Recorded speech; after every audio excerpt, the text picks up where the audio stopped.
So yeah, be looking out for that. And of course, I'll keep y'all up to date anyway. Yeah, man, this is going to be dope, man. This is going to be dope. Now that this question is answered, I want to see who else made this roster, man. Oh my goodness. I really don't know, man. I really don't know. There's so many players that I feel deserves to be in the All-Star. So I know some of them are going to come up short. I just want to see which ones come up short, man. So we can actually have a... The WNBA has officially announced the captains for the upcoming 2025 All-Star Game, with Caitlin Clark and NAPHEESA Collier earning the prestigious roles through fan and player voting. This selection marks a significant moment for both players as they prepare to lead their respective teams in the league's premier showcase event. Clark's selection as captain was anticipated by many observers, given her substantial impact on the league's popularity and fan engagement throughout her rookie season. The Indiana Fever star has generated unprecedented attention for women's basketball, drawing new audiences and creating excitement around the sport that extends far beyond traditional basketball circles. You were clear, all right? So this is what she said right here. There's always room for growth and improvement in officiating. I do find it interesting when you sit in the chair I sit in that no winning team ever complains about officiating. No losing team ever doesn't complain about officiating. I mean, it's a no-brainer. It's a no-brainer. If I'm winning off of the bad officiating, why? Collier's appointment as the second captain reflects her consistent excellence and leadership within the WNBA community. The Minnesota Lynx forward has established herself as one of the league's premier talents, combining exceptional skill with the veteran presence needed to guide an all-star team effectively. The captain selection process involved both fan voting and input from league players, creating a balanced approach to determining the team leaders. Some speculation had centered around whether other prominent players might receive consideration, with Aaliyah Boston's name frequently mentioned as a potential candidate due to her strong performances and growing reputation. Full discussion on what it looked like, but yeah, man, Caitlin Clark getting the captain, which I figured, man. I figured she was gonna get it. It's already blowing up on Twitter. Let's see what some people are saying, man. Who is the other captain? NAPHEESA Collier. I hope she picks Aaliyah first. I think she's going to pick Aaliyah first. Aaliyah deserves it. I think she's gonna pick her first. They were just having a discussion on the what is it called? Countdown, WNBA Countdown. And they were saying the dynamic between Clark and Collier as captains presents an intriguing storyline for the All-Star festivities. Their contrasting styles and backgrounds could create compelling team-building strategies when they participate in the player selection process for their respective squads. Team selection procedures will unfold over the coming days, with captains expected to choose their rosters from the pool of selected All-Star players. The draft format typically generates significant interest as fans and analysts speculate about potential team compositions and strategic considerations. Why would I say something about it? Why would I say something about it, man? I think the Indiana Fever has the worst whistle. All right, they have the worst whistle, fam. The worst. Even with the win last night, I blankly saw them giving and ones after and ones after and ones after and ones, man. Now, shout out to them for finishing the play. Like I said in my video. Early predictions suggest that Clark may prioritize selecting players she has developed strong relationships with during her professional career, potentially including teammates or players she has connected with throughout the season. Boston's name has emerged as a likely early selection given her connection to Clark and their shared experiences in professional basketball. Social media reaction to the captain announcements has been overwhelmingly positive, with fans expressing enthusiasm about the leadership choices and anticipating the upcoming All-Star events. The selection has generated considerable discussion across various platforms, demonstrating the continued growth of interest in women's professional basketball. A'ja Wilson should be picked first, but they know for a fact that Caitlin is going to pick Aaliyah Boston. We'll see, though. We'll see. I think she should, though. Let's go. Get into claps. No, I wanted CC and AB as captain as I want Fee and her to team up. Oh, okay, I see. I know that's right.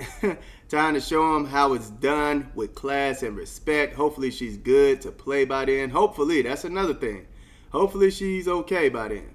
Let's Health considerations remain a factor for the All-Star game, as with any major sporting event. Both captains will need to maintain their physical condition leading up to the festivities, ensuring they can participate fully in the weekend's activities and provide the leadership their teams will require. The All-Star game represents more than just an exhibition contest. It serves as a celebration of the sport's growth and an opportunity to showcase the talent level within the WNBA. Having Clark and Collier as captains emphasizes the league's commitment to highlighting both emerging stars and established veterans. Fan engagement surrounding the captain selections reflects the broader enthusiasm for women's basketball that has developed over recent seasons. The increased attention and investment in the sport have created opportunities for expanded coverage and deeper fan involvement in league activities. Last night, I always give players props for finishing and trying to go for the basket and not trying to win an Oscar. I give them props every time. But fam, I'm talking about phantom foul after phantom foul. It was ghost fouls, man. Ghost fouls left and right, and it was clear to see that they were just calling fouls because players were falling. Paige Bueckers had so many ghost fouls, man. It was ridiculous. I'm like, dog. The selection process itself demonstrates the collaborative approach the WNBA takes in involving multiple stakeholders in important decisions. By incorporating both fan preferences and player input, the league ensures that captain selections reflect both popular appeal and professional respect within the basketball community. Looking ahead to the actual All-Star events, the captain roles will extend beyond just the game itself. Clark and Collier will likely participate in various promotional activities, media appearances, and community engagement opportunities that accompany the All-Star weekend festivities. Go, bow, bow, bow. The one that saved the league. Well done. Not surprised at all. I'm not surprised she got it. Yes, but is she healthy to play? Actually, I am kind of surprised because, it's not all about the fans. I thought the players might have picked somebody else, man. Knowing how we know how some of these players feel about Caitlin Clark. You feel what I'm saying? And her fan base. So I was thinking maybe she would have got shorted by that.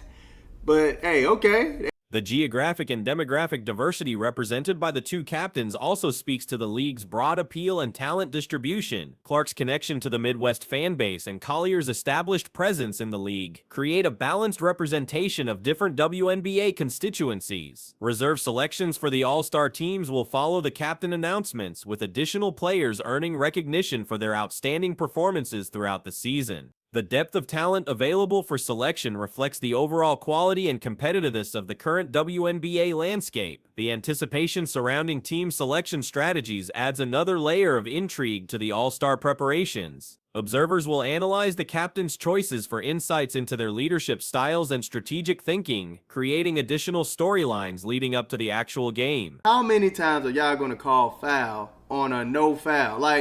And what's embarrassing for them is that after the play happens, you get an instant replay on what they call the foul. So the chat and I, we're sitting there, we're just like, dog, nobody even touched her. Nobody touched her, dog. So how is that a foul? How is that a foul, man? Oh my goodness. It was terrible. It was terrible, man. I know they're human. This year's All-Star Game promises to showcase the current state of women's professional basketball while celebrating the individual achievements of the league's top performers. The captain selections of Clark and Collier set the stage for what should be a memorable weekend of basketball excellence and community celebration. Recent statements from WNBA Commissioner Cathy Engelbert regarding league officiating have sparked significant debate within the basketball community.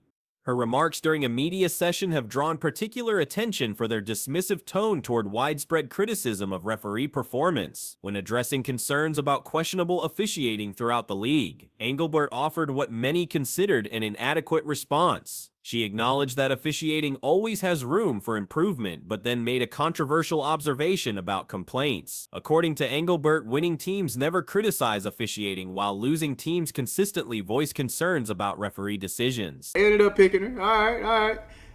Baby, yes, Captain. Captain Caitlin. Hey, let's go. Congrats. Go.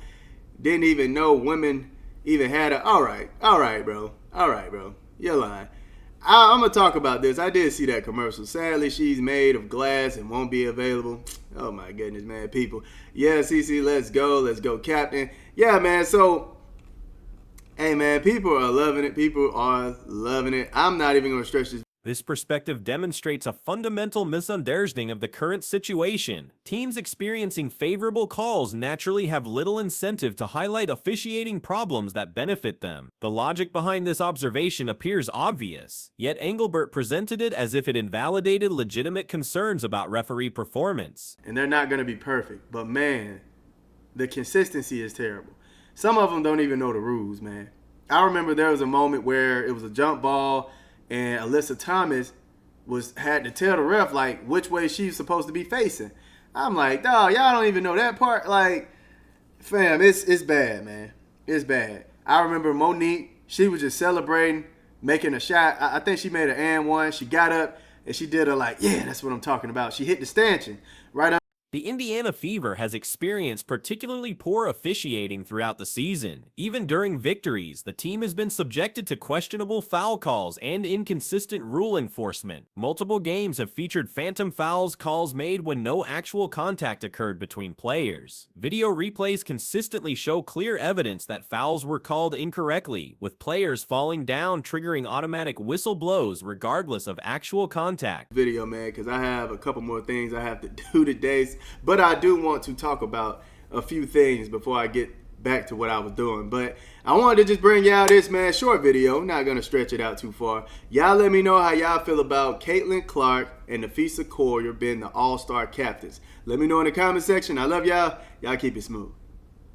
Paige Bueckers has been especially affected by these ghost fouls during games. Instant replays repeatedly demonstrate that contact never occurred, yet referees continue making these calls. The immediate availability of video evidence makes these mistakes particularly embarrassing for the officiating crew and the league overall. To go, right? Yeah, that's what I'm talking about. They gave her a tech for that. They gave her a tech for that, y'all. I'm like, man, can the players express themselves? My goodness, man. Y'all want robots out there. It's bad, man. It's bad. It's bad. Even when they win, I still talk about how bad the officiating is for the Indiana Fever. Now, yeah. The inconsistency extends beyond foul calls to basic rule knowledge. During one game, a referee required instruction from player Alyssa Thomas about proper jump ball positioning. This incident highlighted how some officials lack fundamental understanding of basketball regulations they're supposed to enforce. Technical fouls have also been assessed inappropriately. Monica Billings received a technical foul for celebrating a successful shot by expressing enthusiasm and lightly touching the basket stanchion. This type of emotional expression has been penalized despite being standard celebratory behavior that doesn't warrant technical violation. I think they're bad overall for every team and the WNBA in general. But when I'm watching the Indiana Fever, it is awful, man. Even the Seattle win, man, you literally had Ezzy holding on to Caitlin, holding on to her, man. No call. No call, man. And I'm like, dog, what does Caitlin have to do to get a foul called out here, man? It's crazy. And also, you can tell the whistle is becoming better when... The officiating problems persist regardless of game outcomes. Even when the Fever wins games, the poor referee performance remains evident. During their victory over Seattle, Jewel Lloyd was observed holding on to Caitlin Clark without any foul being called, demonstrating how officials miss obvious violations. An interesting pattern has emerged regarding officiating quality when Clark is on the bench versus when she's actively playing. Recent games show more balanced foul calling during periods when Clark is not participating, suggesting potential bias in how games are officiated when she's involved in the action. I think they're bad overall for every team and the WNBA in general, but when I'm watching the Indiana Fever, it is awful, man. Even the Seattle win, man, you literally had Ezzy holding on to Caitlin, holding on to her, man. No call. No call, man. And I'm like, dog, what does Caitlin have to do to get a foul called out here, man? It's crazy. And also, you can tell the whistle is becoming better when... Monty McCutcheon, who oversees officiating development and training for the NBA, has acknowledged the challenges facing WNBA referees. He attributed some problems to the league's younger referee pool experiencing growing pains. McCutcheon emphasized the need to distinguish between legitimate consistency issues requiring improvement and external criticism that may not reflect actual problems. However, structural issues within the WNBA officiating system contribute to these problems. Unlike other professional leagues, WNBA referees are not salaried employees. Instead, they receive per-game compensation and frequently work both WNBA and NCAA basketball games. This dual-role arrangement creates conflicts as officials must adapt to different rule interpretations and enforcement standards depending on which league they're officiating. The challenge of transitioning between WNBA and NCAA rules requires officials to adjust their approach significantly. According to Washington Post reporter Kareem Copeland, this back-and-forth arrangement makes consistent officiating difficult, as referees must modify their training and instincts based on which league they're working. Players and coaches have not demanded perfection from officials, but they have consistently requested improved consistency in how rules are applied. Their concerns focus on predictable enforcement rather than error-free officiating. Minnesota Lynx forward NAPHEESA Collier has been particularly vocal about these issues. Despite being a player who typically receives favorable officiating treatment, Collier has openly criticized the inconsistency she observes throughout the league. Her willingness to speak out carries additional weight since she benefits from the current system, yet still acknowledges its problems. Collier has directly attempted to discuss these concerns with Commissioner Engelbert and other league officials. She has stated that officiating inconsistency is worsening rather than improving, which contradicts the league's narrative about gradual improvement. Her assessment that every player would say consistency is lacking demonstrates how widespread these concerns have become.